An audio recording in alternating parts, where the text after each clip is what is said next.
Okay, without wasting any time, I would like to tell that it was formed in Geneva, Switzerland, and this day, which is celebrated as Red Cross Day, it tells us how important it is to be united, how important to be helping each other, caring each other, how important to take care of well-being of everyone. So happy World Red Cross Day to everyone.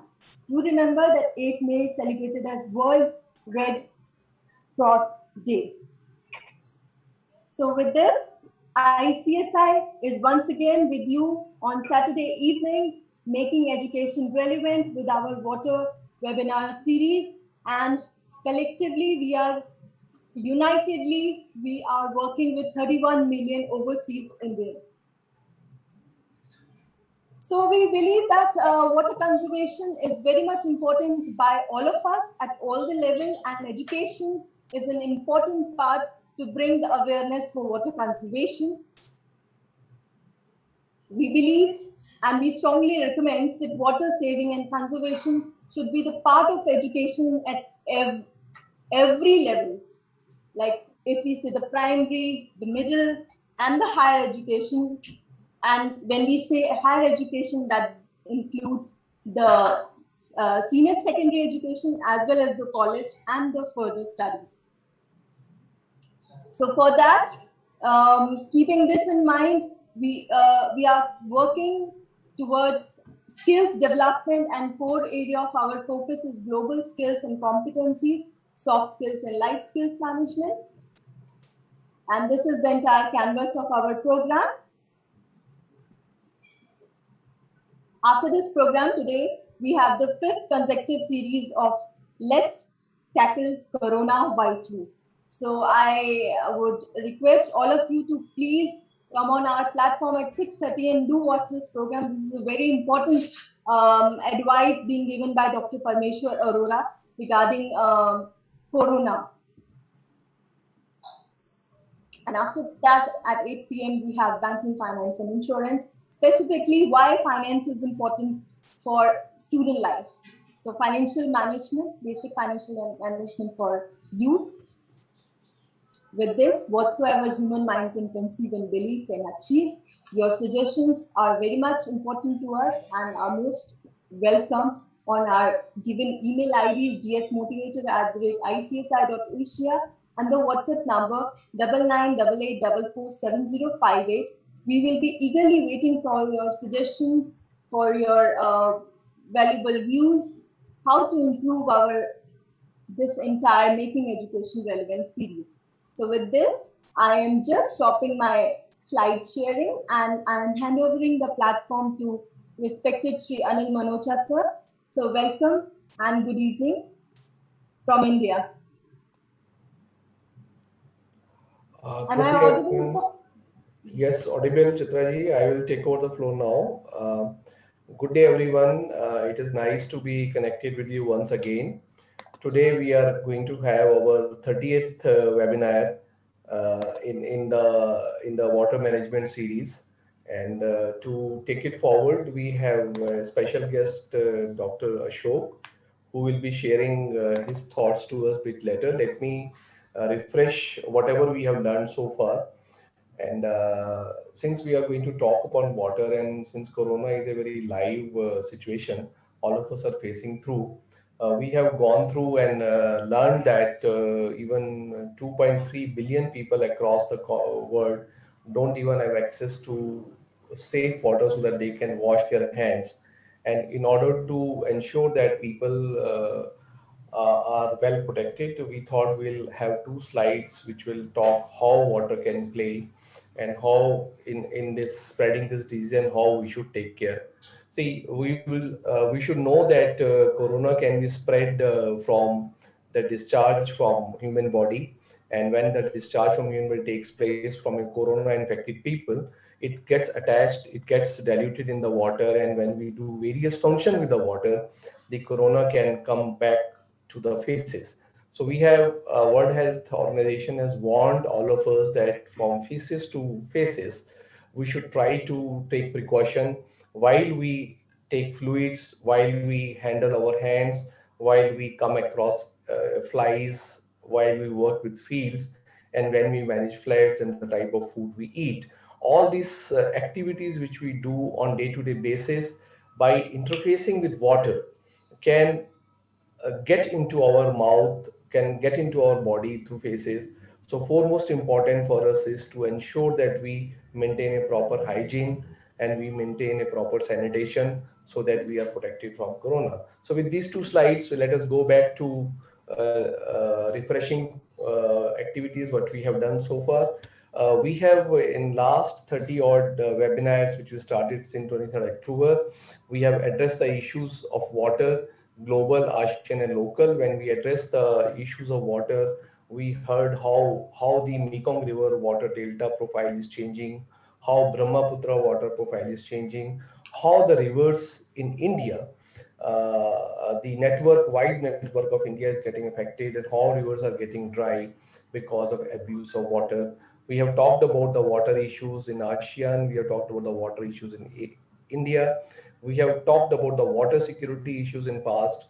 We have also dwelled upon a successful water story of Singapore. We talked how the South Africa, Cape Town managed the water crisis, how Punjab is addressing the water issues and what type of issues still we are facing in Punjab, and how undervaluing water has brought us to a situation of today where people are even trying to get the safe drinking water for day-to-day needs. We also talked about the water education and we talked about water as a carrier. We discussed various aspects related to water education. We discussed various aspects related to water demand, domestic, rural, urban, agriculture, and we talked about the chapters on food security, community water systems, domestic ROs, urban water management, home, outdoor professionals. And we also talked in past on water contamination, what happens when natural disasters takes place or what happens when man-made disasters takes place. We addressed the issue of quality. We talked about the issue of water conservation, and we related water conservation with Vedas. We also learned that when water used to be a social subject, when everybody in society used to rather give value to water, pray water, and once the moment the social subject became political subject in the times to come, we have started facing the water issues. We talked about water sources, we talked about river economies, major economies. So this is the type of talks we had, and every time we try to see that we have new and new speakers who talk and share their views to us so that we keep on forming belief that yes, we have to address the water problem and we have to see how we can contribute each one of us as a user or as a technology provider.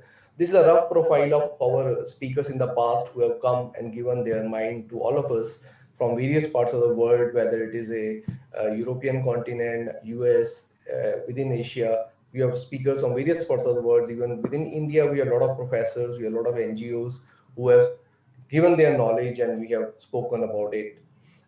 Anybody who is interested again to get into the past webinars can click this link and go to listen to all the webinars uh, on the topics of their choice.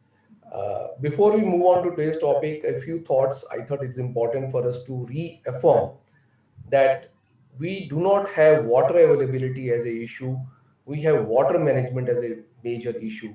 Even today, India gets enough rainwater, which is sufficient to meet our water demands. But only problem what happens is we are not able to use even 35% of the rainwater which falls on our earth, and balance 65% goes to sea. We also know that water is a renewable but finite resource. We don't use water, but we consume water. So when we make this statement, we always say that water can be reused, reused, reused.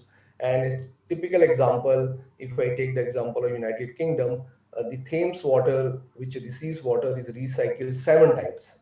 So there is a lot of opportunity for recycling the water, and we must also think what water value to me, what how do I relate water to my life, how do I relate water infrastructure, water resources, how water impact our society, how water impact our cultural connect, how water connect our economic connect. So this is the background. With this background, I will like to introduce our today's speaker. We have Dr. Ashok Rathore, who comes with more than 15 years of experience in the various aspects of managing water. He has been expert in doing watershed development programs.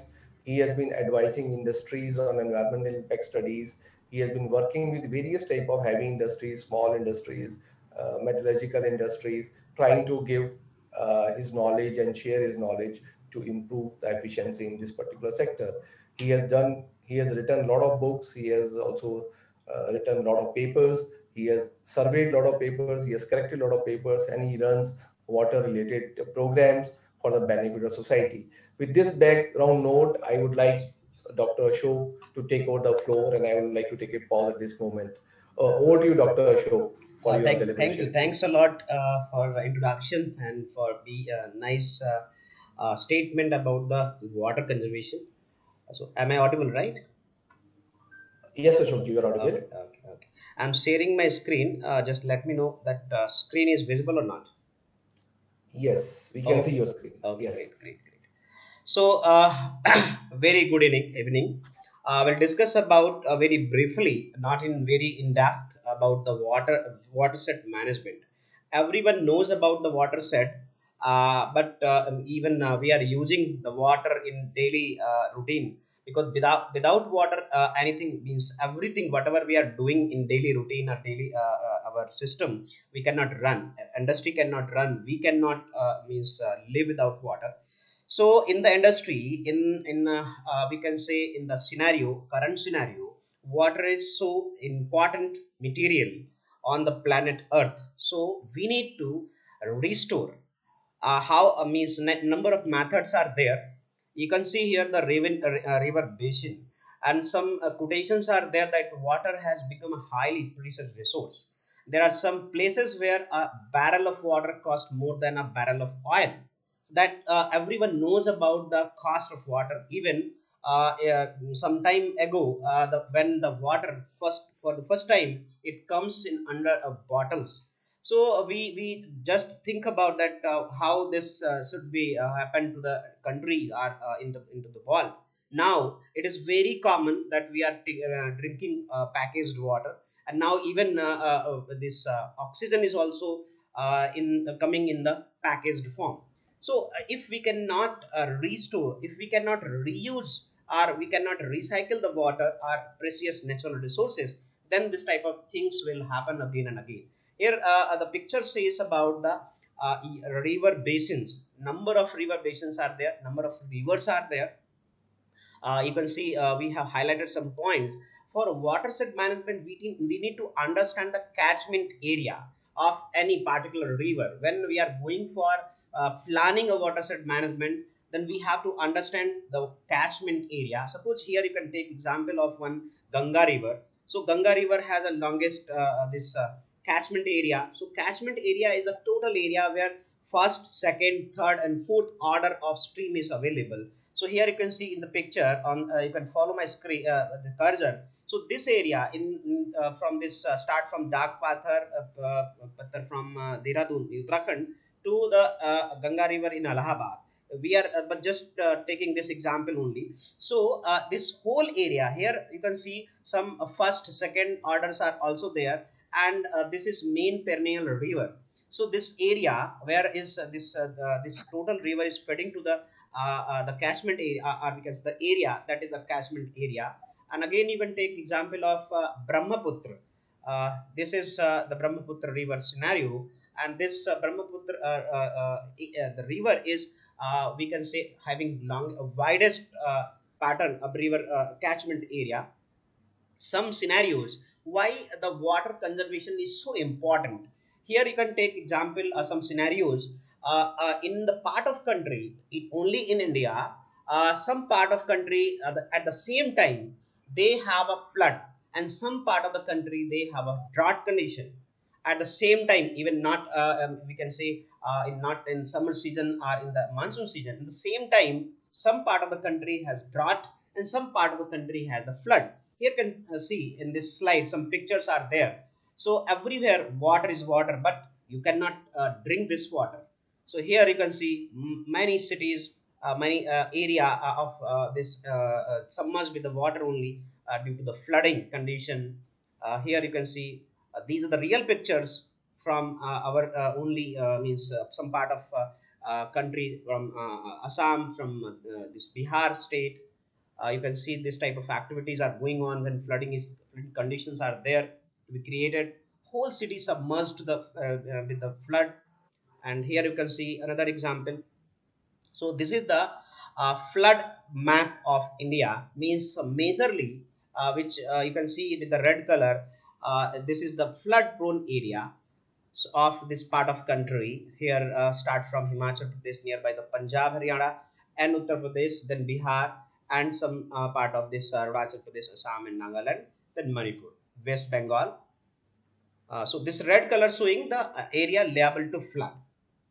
And this source we have given here, means from where we have taken. This is again the flood map only. And second scenario is the drought condition. At the same time, some part of country, we can say, we can take example of Maharashtra, Latur area, or some other parts. They have a drought at the same time when monsoon is there in country. So these type of condition can be created due to the drought. There is no rain, there is no water, only this type of conditions. You cannot grow any type of crop. And for drinking water, you can see here in this bottom pictures, two pictures are there.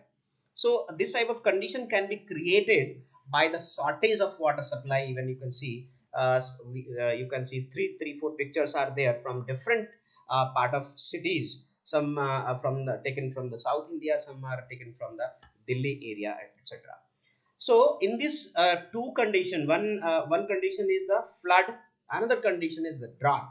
So in two condition, some part having a excess water, excess rainwater, and some part of country has no rainwater. That means there is a poor, or we can say poorly managed watershed area. If we will address, we will manage very efficiently the watershed area, then this type of condition will not created to the country. Here is the drought map of the country.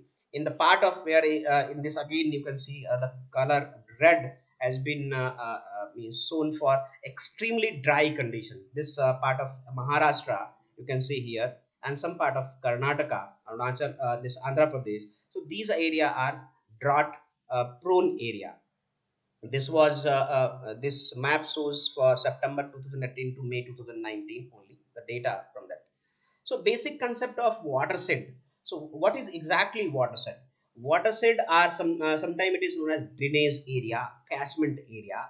So this area of the land that feeds all the water running under it, or we can say the stream order of stream one, two, three, four, or sometime it can be goes to the fifth number of order. Here you can see one example picture one, two, three, four.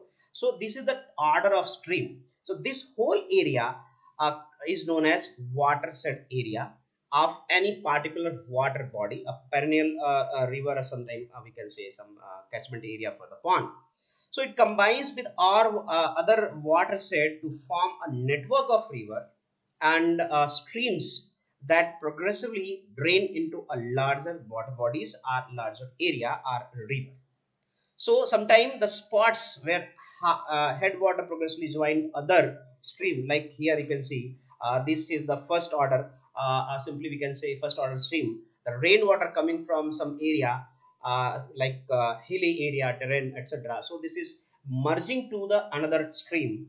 Like one, two, two. This is making another larger area, larger water body, and some other streams are merging with this, like tributaries, etc. Like Alaknanda and Bhagirathi merged at Devprayag. So another type of order has been created. So that type of condition is can be created naturally. So those area can merge at some time some place. Here you can see first order, second order, and this is merging. Here again 2 and 2, they are merging making 3, and 3 making fourth order. And this major river is going. So sometime this is coming from the rainfall, sometime it is coming from the hilly area.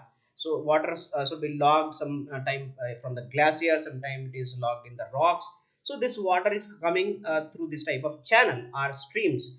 So this whole area is known as watershed area, and these are usually separated from other watershed by naturally elevated area. So what are the importance of this watershed? Because the surface water feature and stormwater runoff within the watershed ultimately drain into the other water bodies, and it will somehow affect that watershed natural resource are of that area, and also the water quality. So it is very important to determine the boundaries, or we can say the area where the water can be stored for some other type of purposes, for irrigation, for bathing purposes, for drinking purposes, etc. So everything upstream ends with the downstream. Whatever is coming from upstream, from the above, from the top of the this hill station, etc., going to the down, and it is merging to the second, third, fourth order of the stream. So there are classification of watershed on the basis of area. Like if watershed area, catchment area is 1 to 100 hectare, so that can be said as a mini watershed. If area, catchment area or watershed area ranges from 100 to 1000 hectare area, so that can be said as a micro watershed. If your area of watershed range from 1000 to 10,000, then that can be said as a milli watershed. And if your area, watershed area, range from 10,000 to 50,000 hectare area, then that can be said as a sub watershed area. And if your watershed area more than 50,000 hectare area, so that is macro watershed area on the basis of size. Second type of watershed is on the basis of land use pattern of that area. On the basis of land use area, so that can be agriculture, that can be urban, that can be mountainous, that can be a forest type of watershed, that can be a desert type of watershed. Sometimes it can be a coastal or mixed. Mixed means combination of two or more previous classification, sometime on the basis of classification on the basis of size and basis of the land use also. So these are major two classifications of watershed. And what are the component here for watershed? First component, the water. Second one is the land, and third one is the biomass. Because without these three component, watershed cannot be created in watershed, because water can be locked in the rock, that is known as aquifers, right? And sometimes this can be contained by some water body like a pond, like a lake, so that cannot be said as a watershed. But when water, huge area, and some biomass like biodiversity or some plants, flora and fauna, can have a relation, so that area is known as watershed. So major component is water, and this water comes from precipitation. This can be surface water inflow or from the groundwater inflow. So water can be used for transportation, irrigation, drinking, or for industry, or for washing, etc. And sometimes this water can be also stored for other purposes, and also this can be used for different purposes in the industry also. So the water can be managed by using rainwater harvesting practices or artificial groundwater recharge system. This is also initiated by CGWA. There is a means decision from the NGT also to take prior permission before means entering into the manufacturing activity. If you are using groundwater, so groundwater potential to be analyzed, and then impact should be done before taking permission from the CGWA or from the CGWB. Second component is the land. Land like a terrain or some type of hilly terrain, slope, formation, depth. These characters, texture, moisture infiltration, soil capability, soil porosity, etc. These are the major characteristics of land of that area, watershed area, that determine the land management or the activity in the watershed. Like it depends on the structural measures, vegetative measures, productive measures, and also protection measures. Like if you are going to store the water in that watershed area, then protection measures are also required. And third major component is biomass. Because as I said, this is these three major components. One is water, land, but only water and land is not required. because water and land can make a pond, can make this what we can say lake, but cannot make a watershed. So there is a biomass is also required. For biomass regeneration, you can make a regeneration, we can make preservation, also forest management or conservation. Our productivity can be increased by plantation of new plant species, some native plant species of that area. So that can be also done in the watershed management. So what are the objective of watershed management? Here you can see in the slide the major objectives of this watershed management programs are to control damaging runoff. Runoff means from the rain, something, whatever is going to the here and there or into the sea or somewhere. So you have to collect all the rain.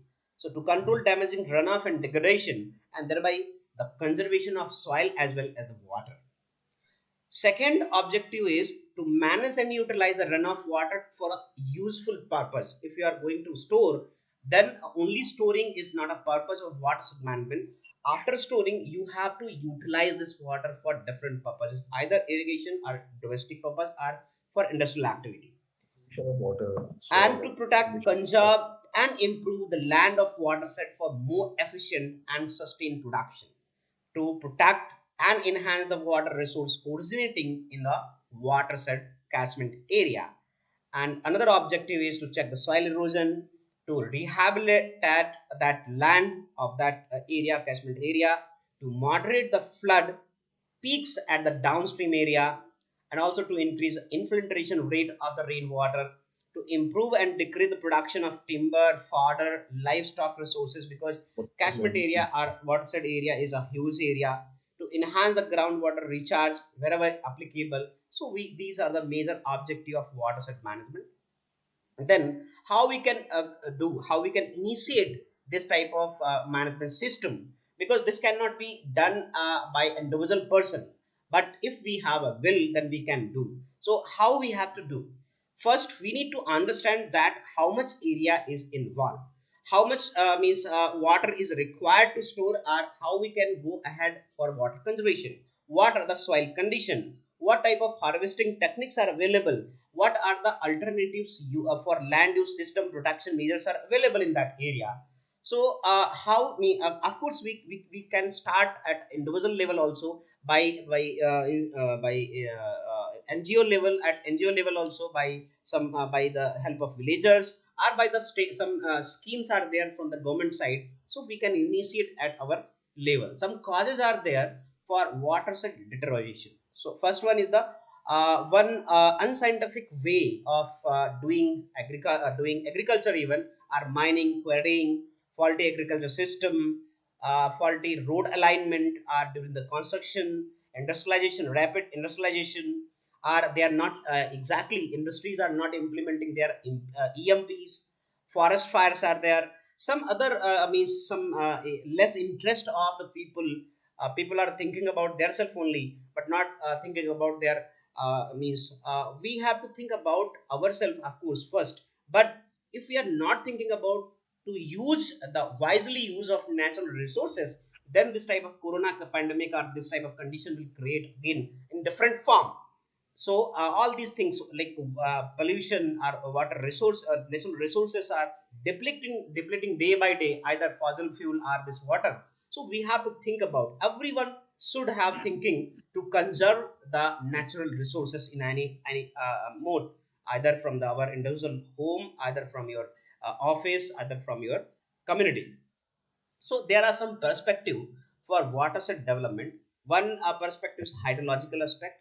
We have to understand what are the hydrological condition of that area, what are the environmental condition of that area where we are going to develop a watershed. And also because this watershed develop, when we are going to develop watershed, so indirectly some people will will come. So socio-economic condition we need to understand, and after developing watershed management, developing watershed area, so what type of condition will be created. Some financial aspects are required, because watershed management require huge fund, and also political aspect and administrative aspects are also there. So for hydrological, I'm not going very deep into how exactly you have to study, but surfacely one should have knowledge about that how we can do the water management or what type of aspect we need to understand. So for area, hydrological behavior of that area, we need to understand because this can be influenced by the conditions of watershed. So watershed treatment and management practices, this can alter the slope and roughness characteristic of the watershed management. So this practice to also reduce the rate and quantity of sediment erosion and their transportation, resulting in lower delivery of sediment into the reservoir or into the where we are going to store the water. So these measures affect flood control, soil mass conservation, etc.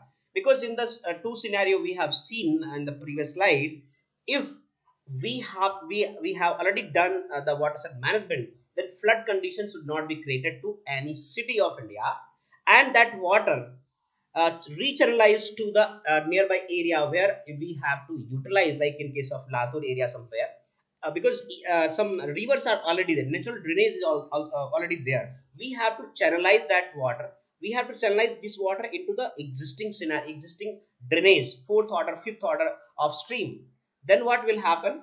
Sometime, if this condition can be created like a flooding condition, so we have to study about the water regime, how much rainwater is available. We can easily calculate all the aspects are covered in the watershed management. So we have to understand environmental aspect also, because means micro meteorological condition is also there. We need to understand what is the humidity, what is the wind, what is the precipitation, how much rainfall is there, average rainfall is there, and how much rainfall in the year should be that done.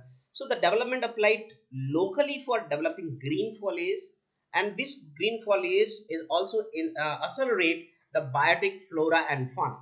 So some measures are required at micro and macro scale in the environmental aspect. And for socio-economic aspect, the in the achieving true objective of watershed management, some individual viewpoint are from interest or from the community or NGO should be there, because of course suppose there is a government agencies are there who funding for watershed management, right? But if any NGO has started this sort of activity and people of that area are not interested, are not means understand the importance of watershed, they are going to that area and destroying that watershed, or some protection measures are there. So this watershed management will not be done efficiently. So socio-economic factors also determine the motivation of the farmers to make necessary investment of labor and capital in the watershed development. Some financial project can be fully funded by the government or from the NGO, or in case of the development, participating family may be required to contribute. Some unit cost for water development normally range from some rupees like 4,500 to 6,000 rupees per hectare, depending on the location, terrain of that area of that watershed where you are going to develop the watershed. And political aspects like watershed management requires close collaboration of various planning and implementing agencies to achieve the objective and full benefit of the program. So planning should be only include those measures whatever acceptable politically and acceptable by the local villagers, local area. Some approaches are there, in case of watershed development, first people's participation is very must. While the main development activity, we have to carry out some community itself, like watershed community development, overall facilitation, coordination, supervision. Some project implementation agencies are there. So first it should be started from funding agency, then it goes to the advisory committee for project implementation. Then what is the development team should be there, which develop the plan of that area and study hydrological, environmental, financial, and all these aspects. Then it goes to the community level, and after the community level, after approval from the community level, this goes to the village development committee. Because as I said, watershed development also, it should be means local people should involve in the watershed development. So, what are the effect of this watershed deterioration? Actually, sometimes less production from agriculture, grassland, or forest, or erosion increase the decrease of biomass production, and also rapid siltation in the reservoirs, in the lakes, in the rivers, are this unscientific way of mining. Then again, this can mean quarrying, etc. So this can hinder, or the siltation may happen into the rivers, river beds. So channels can be changed, and less storage of water are lowering the water table of that area, also deteriorate the watershed. And poverty as a result of less food production. So these are the major effect of poorly addressing some factors affecting the watershed management, like watershed characteristic, basis of size and shape, topography of that area, soil condition of that area, climatic condition like precipitation, wind direction, wind intensity of rainfall, then operation, land use pattern. If land is pattern there, the vegetative cover, flora and fauna, density of that area, social status of that area, water resources, and the capability availability in that area. So you can see here the short Treatment of video. the entire catchment area around the village to ensure conservation and regeneration of all its natural resources, especially water. Watershed development must be done from a ridge to valley basis. Right from the top, you dig continuous contour trenches. As you come lower, on wastelands, you dig continuous contour bunds. On farmlands, you erect farm bunds. Along the drainage line on the rivers, right from the top, you do gully plugs. As you come lower down, nulla bunds, gabion structures, and check dams. The idea is to control soil erosion and to control the flow of gushing water. Water that is running, we try to make it walk. Walking water, we stop. Stopped water, we try to force it underground.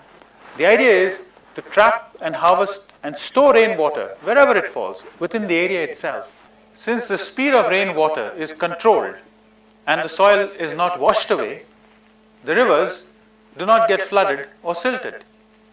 Thus, watershed development is an answer to two problems, that of drought and that of flooding. Earlier efforts of watershed development concentrated merely on water harvesting structures and ignored treating the watershed as a whole. This led to soil erosion and therefore siltation of the structure.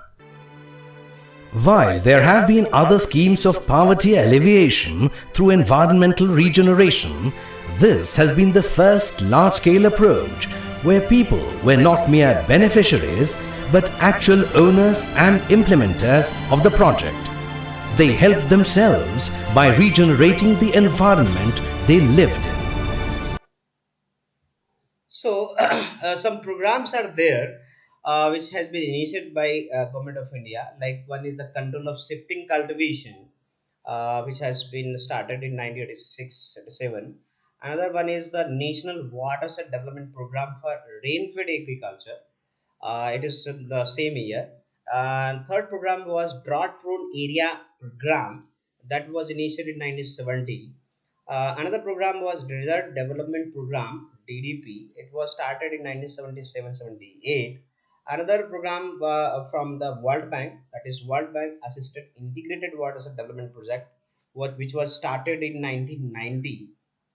Another program from the government, Integrated Watershed Development Program, which was started in 2009 to 10.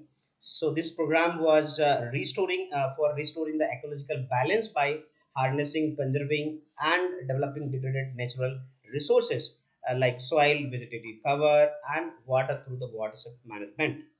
And another program which was recently started in 2 years, different 2 years, that is Krishi Sichai Yojana 2015-16 and 2019-20. So major objective of this program is to convergence of investment in irrigation at the field level, expand cultivable area under assured irrigation like har khet ko pani, improve on farm water use efficiency to reduce wastage of water, enhance the adaptation of precision irrigation and other water saving technology like more crop per Sure. drop. So it to enhance recharge of aquifers and introduce sustainable water conservation practices by exploring the feasibility of reusing treated municipal based water for peri-urban area, peri-urban agriculture, and attract greater private investment in precision irrigation system. So water major steps are there. So here you can see for watershed management, it involves the determination of alternative land treatment. So there are four steps. One is the recognition, restoration, protection, and then we have to go one by one. First is the planning. Planning means we have to study about the all four components. What type of hydrological status, ecological status, what type of environmental status of that area had, so we have to prepare some map, base map, for surveys. And after doing survey, what type of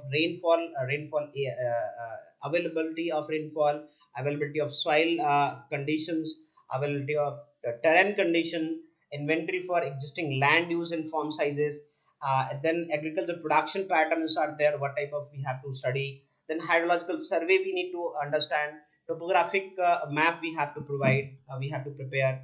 And for engineering works we need to we have to have hydrologic studies of that area, geohydrological survey we need to prepare. And then we have to make a time bound action plan for smc, like soil and moisture work, soil and moisture conservation, groundwater recharge system, artificial recharge system, productive afforestation, agriculture production, grassland or horticulture. So after assigning those priorities, what type of priority we have to fix on the prior basis, are we have to go for the next basis. Then we have to do CBA, cost benefit analysis, in term of social cost and ecological cost. So first phase is recognition. Under recognition, we have to go for soil survey, land capability survey, agronomic survey, forest land under permanent vegetation survey, engineering survey, socio-economic survey. And under second, that is restoration phase. So this phase accomplishes the task of selection of best solution and their application on the basis of area or whatever we have done the surveys. So the third phase is production phase. In this phase, we have to make a general health of a watershed to ensuring the normal functioning of watershed area. So protection is against all factor like environmental factor or whatever hydrological factors we have studied in the previous one, which may cause determine in watershed condition. So proper treatment measures, which include the biological and engineering measure, should be implemented.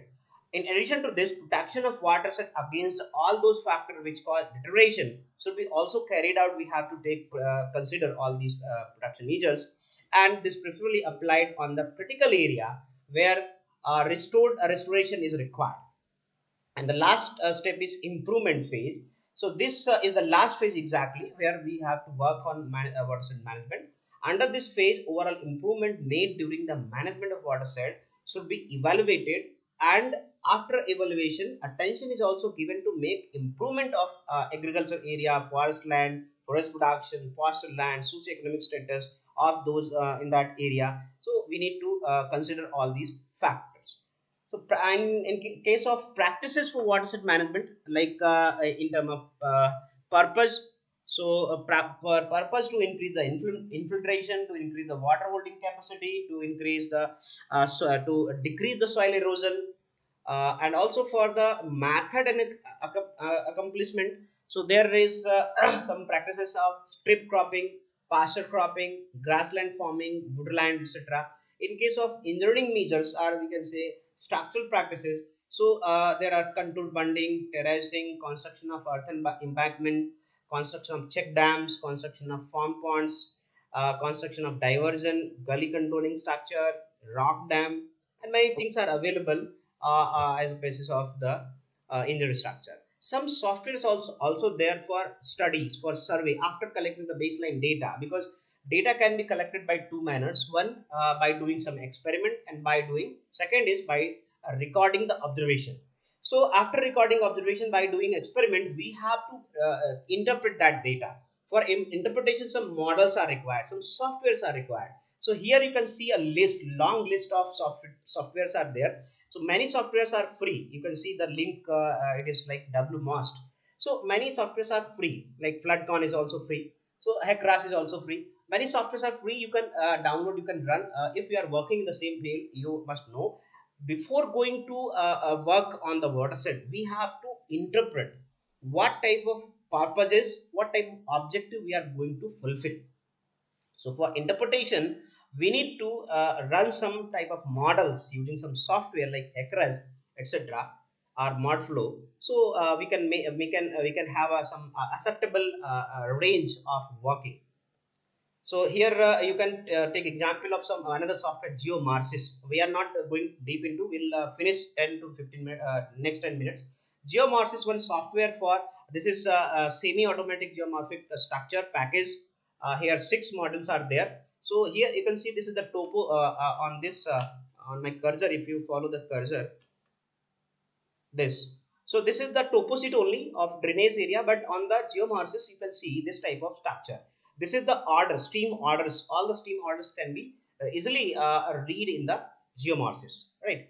And this type of satellite imageries are available on secondary sources, so we can easily analyze by geomorphosis software. Some maps are there. You can see examples of drainage map, this different geomorphic lithological map, geological structure of that area for where we are going to develop the watershed.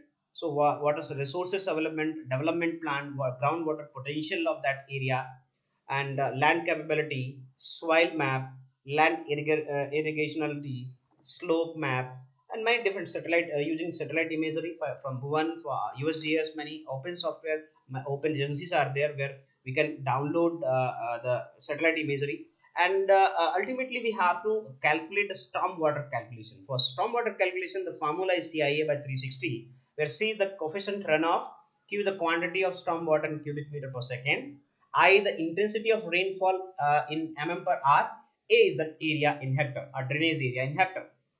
So by this formula easily one can calculate the stormwater. And here you can take example for cumulative and incremental rainfall. If you means analyze for that particular area for every minute, then immediately one can calculate, one can predict the incremental rainfall in that area, particular area. And for availability of rain water for the building, especially suppose we are living in the flat or in the bungalows, etc., or particular house, then we can also do some rainwater harvesting or rainwater recharging in individual level. So in that case, you can calculate of your rooftop area, paved area, open area, green belt area, total area. If you have, then on that basis, you can see here by considering 80%, 50%, 30%, you can calculate your rainfall area or rainfall availability. How much water is available for storing or for recharging into the groundwater. Here some structures, old structures are there for rainwater harvesting practices. You can see in the old days, ancient days, this type of structure has to be made for rainwater. You can see here, this is again rainwater structure, rainwater harvesting practice. This is again one rainwater harvesting practice. This is one dugwell made in the ancient era, and many structures are there. Now you can see this type of practices are already practiced by the people, and this is the new type of rainwater harvesting and recharging pit. And for rainwater recharging pit at every 1 hectare of industrial area, we need to made one recharge pit. That is the thumb rule of recharge pit to calculate. So this is the simple way of for rainwater harvesting. If you are going for rainwater harvesting, then catchment area you have to calculate, and how much rainwater is available you can calculate in this way. Then you have to go for coarse mist is required, conduits are required, some storage facilities are required, and this type of means you can channelize your water from the rooftop into the storage tank by making some pipelines, etc. So here you can see some structures has been made for rainwater harvesting in the individual houses or bungalows or flats. So this type of structure also can be easily done at the individual level. And here you can see it's a real picture of watershed management of that mining area. This is a 35-hectare area of pit, recharge pit, and more than 700-hectare area is of catchment area. This is macro watershed, means this is watershed area, total 700-hectare area in Kutch. So they have started watershed development. And here you can see this is the again a structure of watershed rainwater harvesting. So one can easily prepare, we can go for watershed management. Rainwater harvesting. India, which is home to 16% of the world's total population, has access to only 4% of the world's total water resources to fulfill its water needs. This limited supply could easily deplete further or be made unusable by overutilization and population. Therefore, the need of the hour is water conservation, or what is referred to as water harvesting. Water harvesting encompasses all the different methods of conserving and collecting rainwater. One such method is rainwater harvesting, and another is recharging groundwater. Rainwater harvesting involves either collecting the rainwater directly or recharging it to the ground to improve groundwater storage. And how does rainwater harvesting benefit us? It raises the groundwater level, checks rainwater flow, which prevents soil erosion, prevents rainwater pollution, and helps meet water demands during the dry season. And all of this can be accomplished with nothing more than house rooftops to collect the water and small PVC pipes to channelize the water into underground pits and sumps. Recharging groundwater is the modern version of rainwater harvesting. In this, pits, trenches, and dug wells are constructed to collect water. The collected water then feeds and raises the level of groundwater. Did you know that rainwater harvesting is an ancient Indian tradition dating back to 4500 BC? Yes, in fact, it has been practiced for hundreds of years in Assam, Karnataka, Gujarat, and Rajasthan. This ancient tradition was given a much needed impetus by the government of India with the formulation of the National Water Policy, a policy that provides for the optimum and judicious utilization, management, and conservation of India's water resources. The aim of this policy is to link river basins and then transfer water from one basin to another for the optimum use of the available water. The National Water Policy also exhorts the general public to assist the government in its mission to conserve water so as to minimize our water woes. So, thank you very much. Now, three, four slides about our mission and about our organization. We are calling for some book chapters. We have published some books. We are also providing trainings and different domains, internship to the students.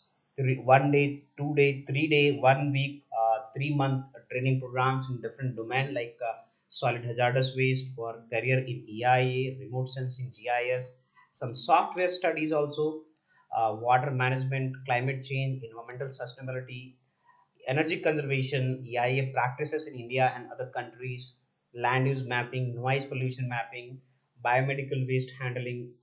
So these are some books. We have a third more than 50 books in different domain for means groundwater contamination, biodiversity change detection, etc., toxicity management, and these are the list of our training programs.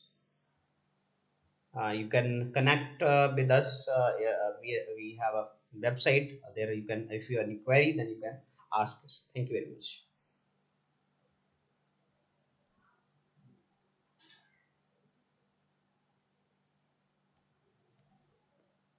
Miss Chitra, you can take this session. If you have any question, participant have question, then they can ask. Thank you, Dr. Ashok, for giving such a insightful presentation. Dear participants, again today we are reaffirming our faith that we do not have water availability as an issue, we have water management as an issue. And through Dr. Ashok's presentation, we came to know that within India, at the same point of time, certain areas have floods and certain areas have droughts.